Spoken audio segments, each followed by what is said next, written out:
Olá, tudo bem? O programa de hoje vai falar sobre a situação atual do Plano Petros 1. Para falar desse assunto, nós vamos conversar com o conselheiro deliberativo da Petros, Paulo César Martim. Olá, PC, tudo bem? Qual o déficit atual do Plano Petros 1? Olá, Wesley, uma saudação aos petroleiros que estão me ouvindo, os participantes e assistidos da Petros. Fechou o exercício de 2015 com um déficit acumulado de 22 bilhões e 600 milhões de reais. Quais são os fatores principais para que esse déficit tenha acontecido?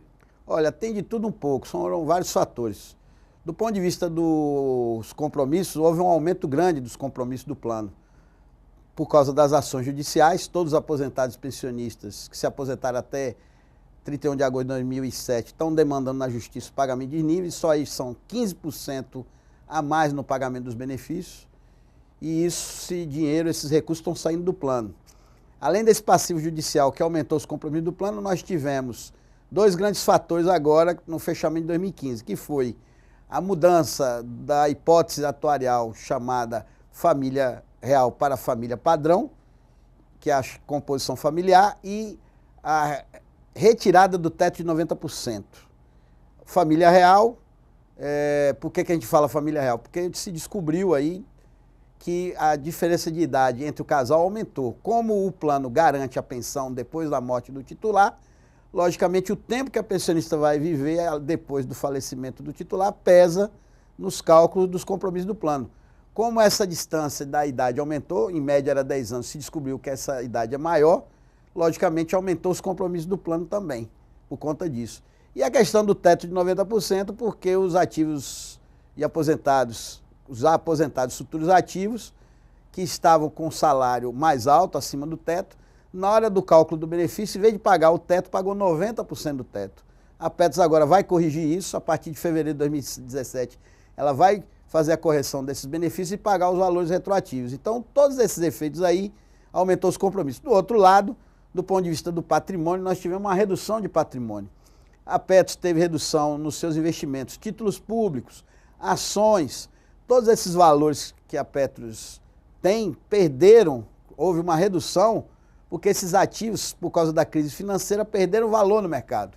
Isso não quer dizer que é uma perda definitiva, porque com a reversão da crise, as ações voltando a valorizar, os títulos públicos que a Petros tem voltando a valorizar, essa parte lá do patrimônio que reduziu, ela vai voltar a aumentar. Há também os maus investimentos, há investimentos duvidosos, né, que inclusive estão sob investigação da Polícia Federal, né, mas tem que ficar claro que essa parte dos maus investimentos, dos investimentos duvidosos, é algo em torno de 700 milhões a 1 bilhão de reais. É um valor alto? É, mas em relação ao patrimônio do plano, que nós estamos falando de um patrimônio de 60 bilhões, não é essa questão que vai resolver um déficit de 22 bilhões e 600 milhões. Então, esse conjunto de fatores, aumento de compromisso e redução do patrimônio, eles juntos geraram esse déficit de 22 bilhões e 600 milhões de reais, que é a diferença entre o compromisso e o patrimônio. Hoje o plano tem mais compromisso, 82 bilhões e 600 de compromisso, para um patrimônio de 60 bilhões. Por isso, o déficit de 22 bilhões e 600 milhões de reais. E quais as formas previstas dentro da lei para equacionar esse déficit? Existe basicamente duas formas. Uma é aumentar a contribuição normal e a outra é instituir uma contribuição extraordinária. Você pode também fazer as duas coisas. Você pode, além de aumentar a contribuição normal, você também pode estabelecer uma contribuição extraordinária.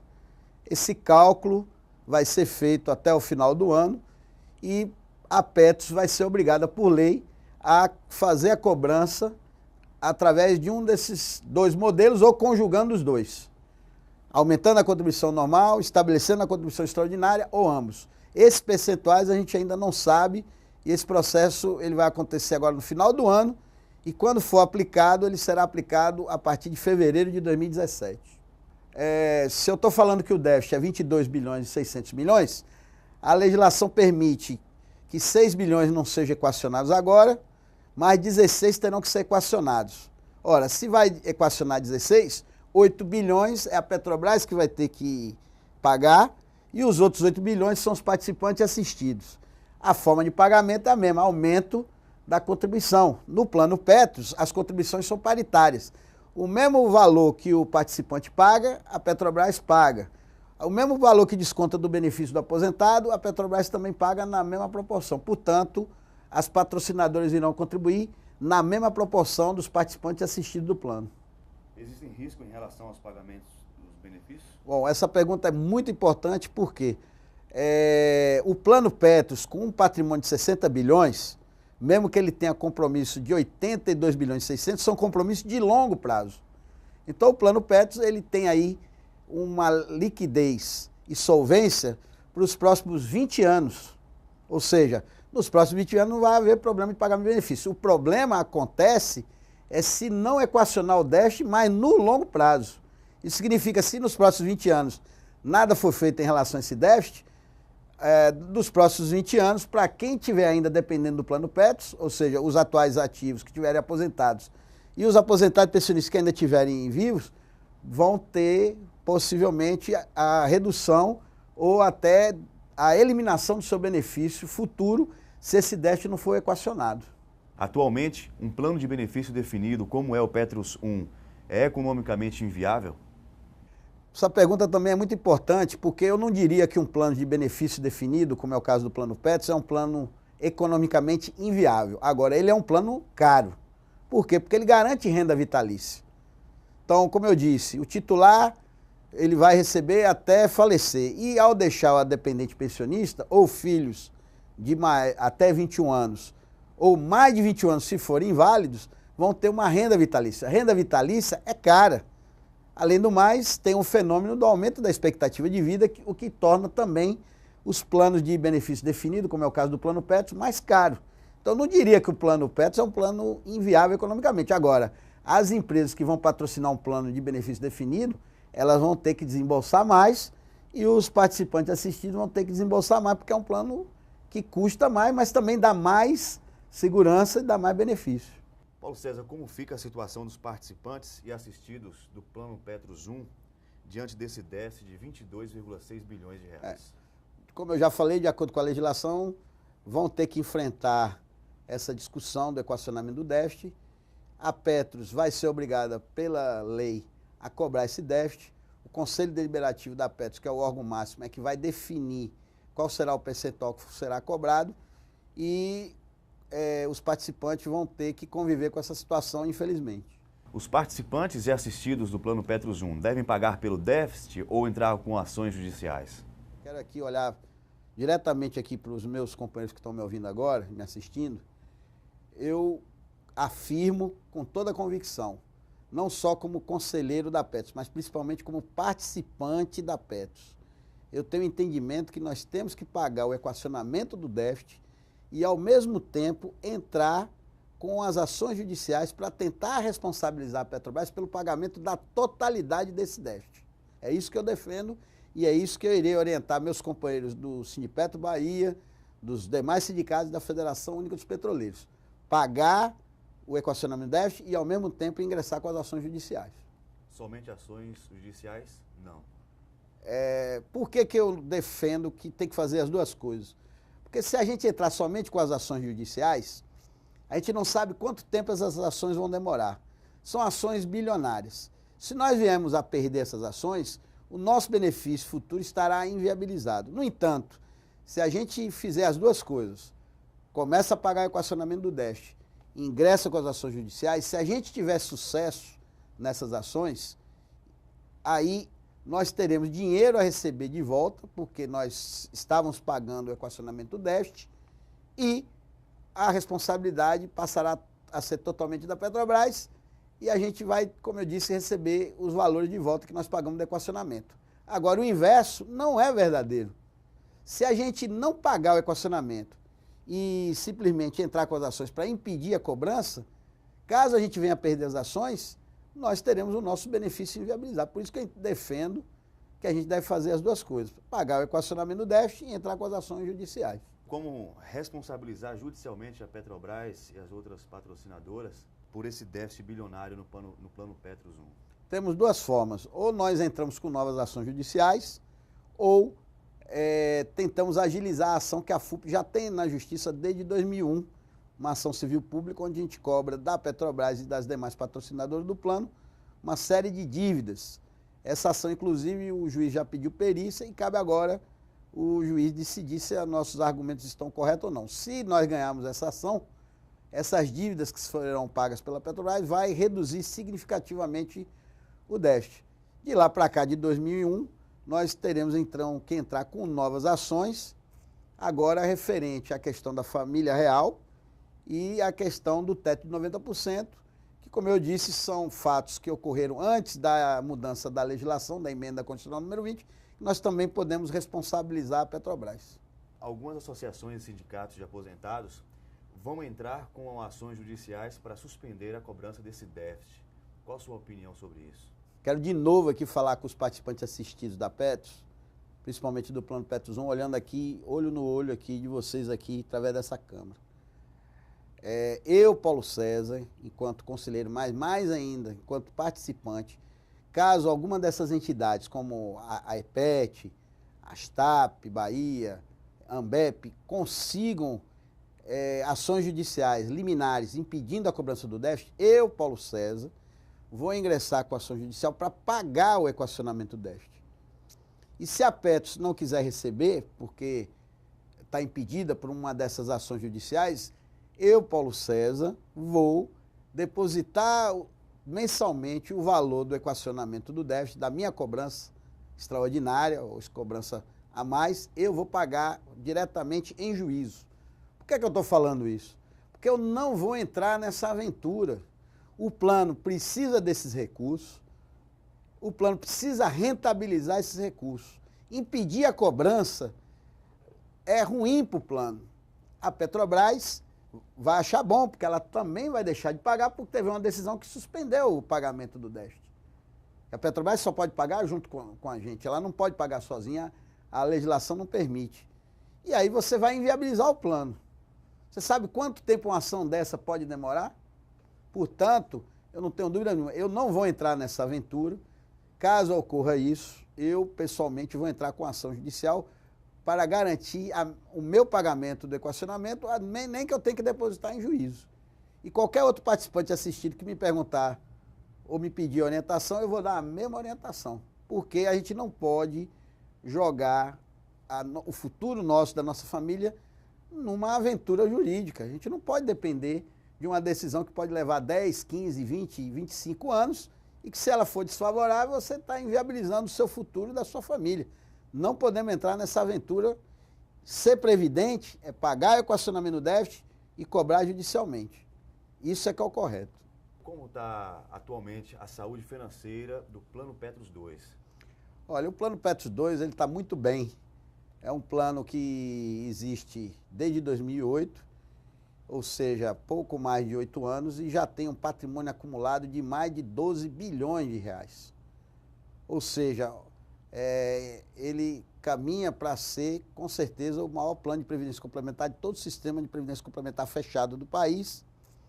E comparando ele com os demais planos que foram instituídos para os empregados novos, planos até mais antigos que o Plano Petros 2, como é o caso do plano da Previ, lá do Banco do Brasil, que é o chamado Plano Previ Futuro, ou do novo plano que foi implantado lá na FUNCEF, na Caixa Econômica, o Plano Petros 2, com menos tempo de existência, como eu falei, esse patrimônio de 12 bilhões e meio, já é maior do que o do plano Previ, ou do que o plano da FUNCEF.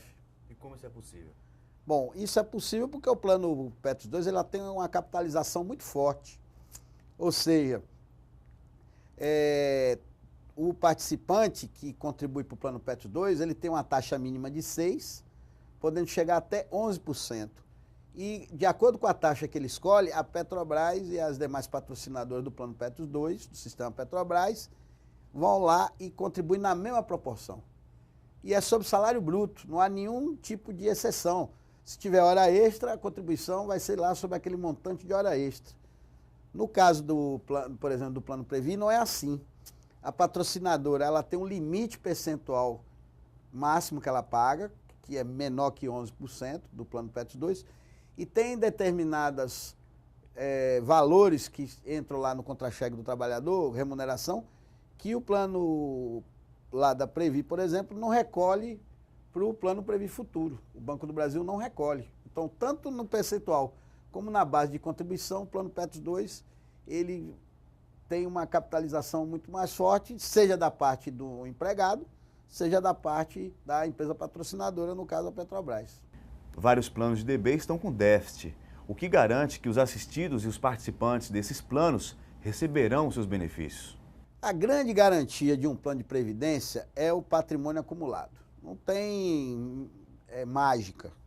A boa administração dos recursos, calcular corretamente os compromissos, já que o plano é de renda vitalícia, vai pagar benefício continuado até o último participante. Então, a boa administração dos recursos e uma capitalização forte, principalmente no momento que o plano está novo, e que está todo mundo na ativa, não tem ninguém aposentado, é nesse momento que você tem que formar o grande patrimônio do plano, para que depois, quando o plano já estiver maduro, com a maioria das pessoas já em aposentadoria, ele já formou a sua poupança previdenciária e o colchão, os recursos necessários para suportar a renda vitalícia. Então, não tem muito mistério, não. É uma boa gestão e acumular e fazer a capitalização correta. Os planos de contribuição definida não têm déficit. Esses planos são melhores, têm mais vantagem do que os de BD? Ora, o plano de contribuição definida, a grande vantagem é que ele não faz déficit. O plano de CD não tem déficit. Agora, o grande problema do plano de contribuição definida é que o benefício é pago de acordo com o patrimônio. Ou seja, se o patrimônio reduziu, o benefício também vai reduzir. Então, lógico que não existe déficit no plano de CD, mas, em compensação, o participante ele não tem certeza de uma renda vitalícia, ele não tem certeza nem da correção do benefício, porque a qualquer momento, quando o patrimônio do plano cai, o benefício é reduzido. Se o patrimônio for a zero, o benefício também vai a zero. Então, não existe renda vitalícia e não existe a mesma garantia que tem no plano de benefício definido. Então, financeiramente, o plano de CD é mais previsível, financeiramente é mais seguro, mas do ponto de vista de previdenciário, ele é muito pior e a insegurança é total do participante.